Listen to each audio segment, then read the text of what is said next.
Famille, bienvenue dans cet nouvel épisode de Parlons-en Agribusiness. Aujourd'hui, nous allons parler de la gestion des incubateurs.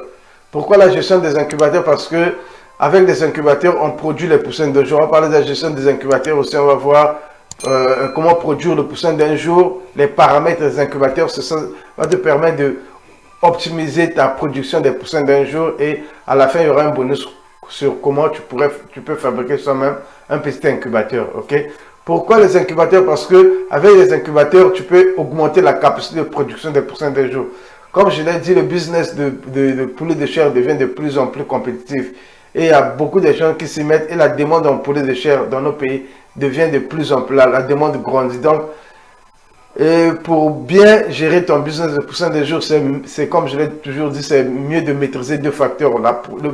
L'aliment, la production de l'aliment et aussi la production des poussins d'un jour. Donc, aujourd'hui, on va voir comment travaillent les incubateurs, comment tu dois gérer les incubateurs pour optimiser l'éclosion, le taux d'éclosion, donc le nombre de poussins que tu peux avoir. Ok? La plupart des volaillers, des gens qui produisent, qui font dans les poussins des jours, ils importent les poussins. Et quand on importe, ça coûte trop cher. L'approvisionnement en poussins des jours devient de plus en plus difficile. Quand tu veux faire une commande de 1000 poussins, on peut te livrer par exemple 600, 400, donc c'est difficile. Et puis le poussin coûte cher. Parfois, ça peut aller de 800 à 900, 1000 francs. Or, si toi, tu maîtrises bien la production de poussins des jours, tu produis toi-même ton poussin, tu peux avoir le prix de revient d'un poussin, ça peut être à 300 à 350. Okay? Donc, c'est important de maîtriser ce paramètre. C'est quoi un incubateur? En fait, l'incubateur, c'est la machine qui permet de garder l'œuf fécondé. Si on parle d'incubateur d'œufs fécondés, les œufs fécondés. Donc, c'est cette machine qui permet de garder l'œuf fécondé dans des conditions optimales à l'éclosion. C'est une petite machine qui imite la poule. Qu'est-ce que la poule fait quand elle pond les œufs? Elle s'assied sur ses œufs et puis elle chauffe les œufs. Elle chauffe, elle ventile les œufs avec ses ailes. Comme ça, elle chauffe jusqu'à une certaine température. Comme ça, ça permet l'éclosion. Okay? Et puis elle fait le retour. Elle retourne les œufs. C'est important le retournement. Parce que ça permet aux jaunes d'œufs de ne pas se coller à la paroi de la coquille. Et comme ça, ça permet, si ça se colle, ça va empêcher le développement de l'embryon. Donc, il faut le retourner de temps en temps, ok? Il y a plusieurs types d'incubateurs. La capacité des incubateurs peut aller de 10 œufs jusqu'à 10 000 œufs des grosses machines, ok? Et il y a trois sortes d'incubateurs. Donc, il y a des incubateurs manuels, donc le retournement se fait manuellement et il y a beaucoup de choses qui ne sont pas contrôlées, ok? Il y a les incubateurs semi-automatiques. Les incubateurs semi-automatiques, le retournement ne se fait pas manuellement. Hein, ça se fait manuellement, mais ça ne se fait plus œuf par œuf. Donc, c'est juste avec un coup, tu provoques le retournement de tous les œufs qui sont dans. Tu n'as pas besoin d'ouvrir. Ça, c'est l'incubateur semi-automatique. Ok? Et il y a d'autres facteurs aussi qui ne sont pas contrôlés. Il y a des incubateurs full automatique, 100% automatique, là où tout est contrôlé et tout est automatisé. Le retournement, l'humidité, tout est contrôlé. Donc, aujourd'hui, on va parler de tous ces incubateurs et comment gérer ces incubateurs, comment faire pour que tu puisses optimiser la production de tes poussins d'un jour, tu puisses optimiser ton taux d'éclosion des poussins d'un jour. Ok? Bon, je tiens aussi à souligner pour les amis qui continuent à me demander le fichier Excel pour calculer le fichier que j'avais montré dans l'autre vidéo sur la production des aliments de bétail soi-même. Ce fichier se trouve dans la formation que nous avons mis en ligne. Cette formation s'appelle l'élevage de poulet de chair, un business lucratif. Donc, si vous partez sur notre site, la description se trouve en bas. Vous allez trouver cette formation. Vous achetez la formation et dans la formation, vous allez voir le fichier Excel. Ok, je remercie tous ceux qui ont vu cette vidéo, tous les leaders qui m'ont demandé ce fichier. Donc, allez seulement dans le site agrimbok242.com, vous pouvez trouver le fichier là-bas. Donc, aujourd'hui, on va parler de la gestion des incubateurs ou des petites couvoirs. Ok, comme toujours, c'est votre humble serviteur, le docteur Geoffroy Baudelaire Empiré. Donc, je vous dis, let's go!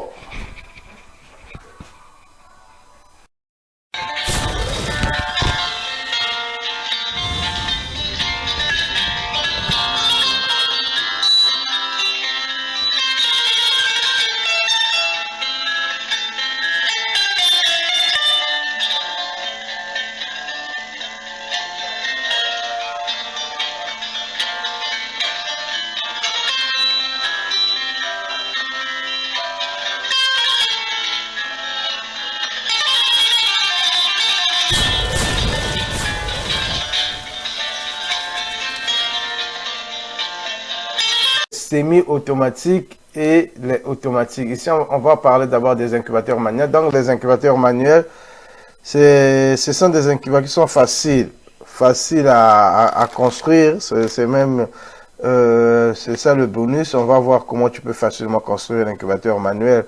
Les incubateurs manuels sont aussi moins coûteux. Donc, c'est des incubateurs là de retournement. Le retournement des œufs se passe de façon manuelle. Tu dois retourner l'œuf un à un, quoi. C'est là où il y a la pénibilité, parce que si tu as 100 œufs, tu dois les retourner un à un. Donc, le retournement n'est pas contrôlé, l'humidité n'est pas contrôlée, on met juste l'eau pour par exemple augmenter l'humidité, on met beaucoup d'eau, et puis quand on fait diminuer, donc l'humidité n'est pas contrôlée. Par contre, la température est contrôlée, donc il faut toujours avoir un thermostat et puis des ampoules, une ampoule ou bien deux ampoules pour que ça puisse produire la chaleur, ok? La température est contrôlée, et le thermostat va contrôler la température, mais l'humidité, c'est pas automatiquement contrôlé, quoi. Donc, c'est ça, les incubateurs manuels, hein, les incubateurs manuels, donc c'est un peu comme c'est ça. Donc, on met les œufs, on les tourne manuellement, on tourne un à un, ok? On tourne après, il y a donc, ça, c'est les incubateurs manuels. Bon, on peut aussi les brancher avec une batterie. Si tu dois avoir un inverteur. Un inverteur, donc, c'est un appareil parce que les batteries, c'est 12 volts, qui va convertir le courant de la batterie 12 volts à un courant de 220 volts pour que ça puisse, tu puisses utiliser ton... Donc, je vais un peu vous montrer comment, mais dans l'autre partie du bonus, je vais aussi montrer ça. Comment tu fais le retournement des œufs manuels, de quelle façon. Donc, on met souvent les numéros, ou bien tu mets des signes sur un côté de l'œuf, pour que, par exemple, le matin, tu sais que c'était du côté là où il y avait les signes. Après, à midi, tu dois changer au moins 3 fois. Et le soir, tu changes encore. Bon, là, on a mis des œufs comme ça. Normalement, nous, on conseille toujours de les mettre debout, mais il n'y a pas de différence dans les incubateurs manuels parce que tu mets pas les œufs dans des treillis pour qu'ils puissent rester debout, comme dans les semi-automatiques ou bien les automatiques. Donc, on les met et puis on les tourne 3 fois. Au moins 3 fois par jour, tu dois les tourner, ok? Ça, c'est juste dans un carton, quoi. Oui, donc, ça, c'est les incubateurs manuels. Hein, il y en a de plusieurs qualités. Donc, c'est comme ça. Tu me fais ça avec des treillis. Ces incubateurs qui sont faciles, sont très faciles à fabriquer. Ils sont moins chers. Et le seul bémol avec ces incubateurs, c'est que tu n'auras pas un bon taux d'éclosion. Le taux d'éclosion est modéré. Tu peux avoir jusqu'à 60% peut-être d'éclosion. Et puis, tu dois être toujours présent. Tu dois retourner les œufs 2 à 3 fois. Tu dois ouvrir les treillis et puis retourner les œufs pour que tu puisses au moins avoir... pour savoir un bon taux d'éclosion. Voilà, on a mis une batterie en haut. Tu peux mettre la batterie en haut pour, par exemple, une batterie, quoi, pas obligatoirement en haut. Tu peux mettre une batterie en cas de coupure de courant. Donc, la batterie va... Mais il faut avoir un inverteur, comme je l'ai dit, parce que souvent, le câblage, c'est 220 volts. Donc, tu dois avoir un appareil qui va transformer tes 12 volts en 220 volts. OK?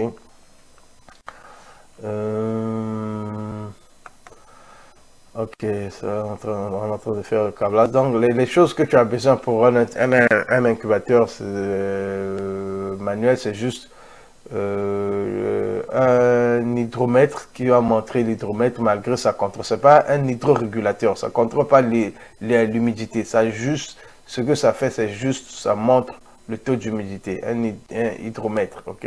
Pour faire la différence entre un hydrorégulateur et un hydromètre. Un hydrorégulateur, ça régule. Ça régule comme le thermostat, ça régule l'humidité. Mais un hydromètre, ça montre juste. Donc, dans les machins, on met juste un hydromètre souvent. Ok? Ça, c'est le thermostat. On met un thermostat qui est réglé à 37,5. Et on va maintenant parler des incubateurs qui ont un système de retournement semi-automatique. Les incubateurs semi-automatiques, c'est que ici, tu n'as pas besoin pour le retournement semi-automatique. Donc, tu n'as pas besoin d'ouvrir, de tourner les œufs manuellement un à un, quoi. Donc, tu as juste quelque chose que tu tires et puis ça tourne. Et puis ici, normalement, dans les incubateurs semi-automatiques, tu as un hydrorégulateur qui contrôle les œufs, qui contrôle l'humidité. Mais souvent, les gens mettent seulement un bac d'eau en bas qui va faire office qui va produire l'eau, mais non, c'est conseillé de mettre un hydrorégulateur et puis de mettre quelque chose pour produire l'humidité. Donc, c'est comme un humidifier, hein, quelque chose qui produit l'humidité. Et puis, c'est branché à un hydrorégulateur. Comme ça, dans les semi-automatiques, c'est ça normalement. Mais bon, les gens font seulement, ils mettent un bac d'eau. Donc, c'est seulement le ventilo qui essaie, quand la chaleur fait que l'eau puisse bouillir, et puis le ventilo. Donc, l'humidité est vraiment pas trop bien, quoi. Ok, dans les c'est dans les automatiques que tu as vraiment. Donc, ici aussi, dans les semi-automatiques, le taux d'éclosion n'est pas trop fort, ok? Mais ça demande moins de ta disponibilité que les manuels, parce que tu fais le retournement automatique sans ouvrir le machin. Je vais vous montrer comment un peu ça se passe, le retournement automatique. Donc, il y a quelque chose comme ça. Et puis, quand tu vas toucher, c'est bloqué avec donc, tu construis ça comme ça. Hein? Tu construis ça. C'est un peu compliqué à construire que les manuels. Hein? Parce que tu construis sur cette chose-là. Et puis, tu vois, tu ne peux pas mettre beaucoup de treillis comme dans les machins. Donc, c'est ça le retournement. Le retournement se fait hors. Donc, tu tires et puis tu tournes. Ça se retourne comme ça. Après, tu tournes encore, ça se retourne de l'autre. Ça, c'est les sondes pour montrer la température et l'humidité. Ok, on tourne comme ça montre, ça tourne. Donc le matin, tu peux tourner, le soir, tu tournes dans l'autre sens. Tu n'as pas besoin d'ouvrir, par exemple, tu n'as pas besoin d'ouvrir le truc. Ok. Tu n'as pas besoin d'ouvrir pour faire le retournement œuf par œuf. Ok, ça c'est semi-automatique. Le retournement est semi-automatique, donc tu tournes, il n'y a pas de moteur pour faire retourner les œufs. La différence c'est que les automatiques, il y a un moteur. Tu n'as pas à venir. Dans le moteur est déjà réglé, programmé comme ça. Chaque 15 minutes, le moteur démarre, ça fait tourner. Donc, mais semi-automatique, tu dois être là. Vous voyez, le manivelle qu'on a placé là, c'est le manivelle là que tu tournes. Tu tournes le manivelle et ça permet un retournement automatique, un retournement des œufs, ok? C'est ça le semi-automatique, ok? Ça demande moins de disponibilité par rapport au manuel, mais le taux d'éclosion est meilleur par rapport au manuel parce que tu n'ouvres pas souvent et puis tu touches pas les œufs à tout moment. Donc il y a un meilleur taux d'éclosion.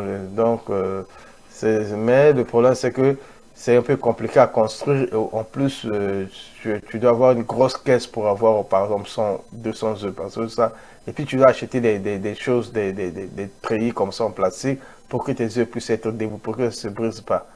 Quand tu fais le retournement, si tu les mets seulement sur un grillage comme ça, d'abord, voilà, tu vois la position. Quand tu vas faire le retournement, ça peut se cogner et puis se casser. Donc, tu dois obligatoirement acheter un treillis comme ça là pour placer les œufs. OK?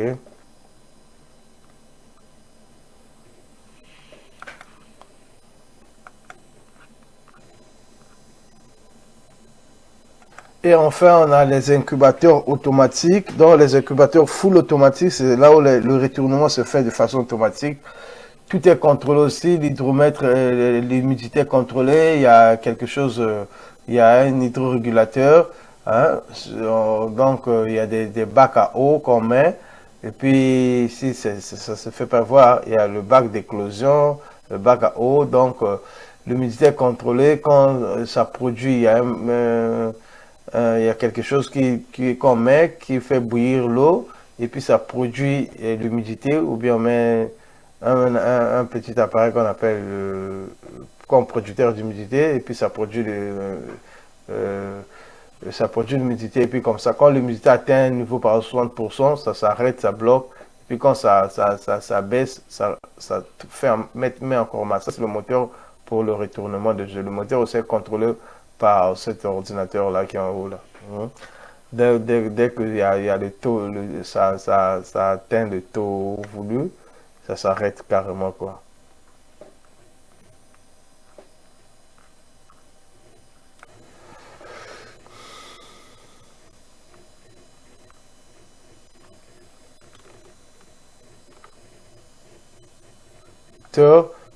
Le,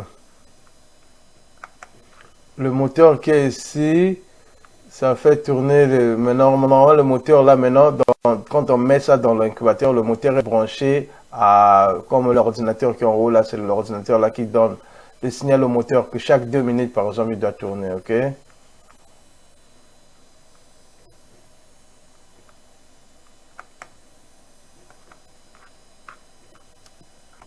Ok, ça c'est un retournement. Ça, c'est notre machine qu'on avait avant. C'est un retournement automatique. C'est une machine automatique. Mais je déconseille aux gens d'acheter ces incubateurs-là, là où les automatiques, là où les œufs tournent comme ça. Hein, les œufs tournent pas, ça donne pas un bon taux d'éclosion. Mais c'est ça, c'est automatique. Il y a il y a le thermostat avec thermorégulateur. Tout est régulé automatiquement, le retournement des œufs. Seulement le retournement ici se fait, tu vois, ça fait machin comme ça. Bon, ça c'est le bac d'éclosion. Donc il y a ce genre aussi là c'était les œufs qui ont pas bien éclos, hein. Mais bon, il y avait quand même un 50% d'éclosion, hein. C'est déconseillé, vraiment, je déconseille aux gens. Vous voyez le genre de retournement là, c'est pas bien. Et puis, souvent, ça donne pas il faut que ça puisse vraiment comme bercer les machins là. Ça, c'est un incubateur qu'on avait avant. Il y avait une batterie. Ça, c'est le truc, ça montre 63 là. Ici, c'était l'humidité. Ici, c'est la température. Ici, c'est le nombre de jours. Mais parfois, avec les coupures, tout est un peu désordonné là. Ça, c'est quelque chose qu'on avait mis parce que l'humidité contrôle, l'eau va rentrer dedans. Ça contrôle l'humidité, c'est contrôlé automatiquement. Donc, ça, c'est pour les choses automatiques, ok? Full automatique. Donc, les full automatiques, tout est contrôlé.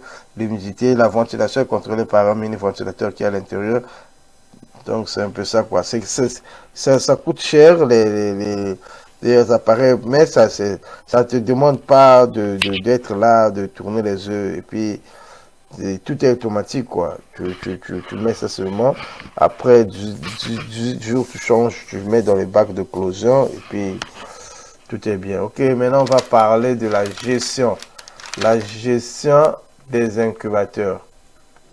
Ok, maintenant on va parler de la gestion de l'incubation. C'est important de respecter les paramètres. Il y a des paramètres que je dois respecter. Ok, donc je disais, la gestion des incubateurs, il faut respecter les 4 paramètres qui sont la température, la ventilation, l'humidité et le retournement des œufs. Ok, bon, un œuf à couver, il faut savoir ce qu'un œuf à couver. Un œuf fécondé, c'est un œuf dont l'ovule a un embryon. C'est pas des œufs de table. C'est des œufs que là où l'ovule a un embryon, l'ovule va se développer et va donner un nouveau individu. En l'occurrence, un poussin. Donc, pour cela, il faut que la poule, la reproductrice, la femelle, puisse être accouplée à un mâle, à un reproducteur. Donc, un coq. Donc, c'est obligatoire d'avoir un coq dans ton troupeau pour que tu puisses avoir des œufs fécondés. Ok? C'est pas comme les œufs de table. Pour les œufs de table, on a seulement besoin de pondeuses, on n'a pas besoin de coq. Ok? Donc, on doit ramasser, pour bien gérer pour que ça marche, tu dois ramasser les œufs. Tu dois ramasser les œufs. Par exemple, chaque jour, tu ramasses tes œufs, tu mets dans un plateau, préférable un plateau en plastique pour pouvoir nettoyer. Ok? Un plateau en plastique, c'est facile à nettoyer, ok? Donc, tu préfères, tu mets ça dans un plateau en plastique et tu dois avoir des œufs propres. Pour avoir des œufs propres, tu dois installer des pondoirs pour que tes poules, elles savent déjà qu'elles doivent mettre des œufs dans des pondoirs. Donc, c'est comme des petites caisses, tu mets des copeaux. Tu mets des copeaux dedans, comme ça, tu as des œufs propres. Si ils mettent des œufs, pondent des œufs par terre, ces œufs seront sales et tu dois les nettoyer à tout moment. Tu peux nettoyer les œufs, hein, tu peux prendre juste un chiffon, nettoyer les œufs, mais c'est déconseillé de laver les œufs. Il ne faut pas laver les œufs. Les œufs qui vont dans l'incubateur, c'est pas bien de les laver. Tu peux les nettoyer seulement un peu là. Donc, on fait aussi le triage. Tu dois trier les œufs. Les œufs qui sont trop petits par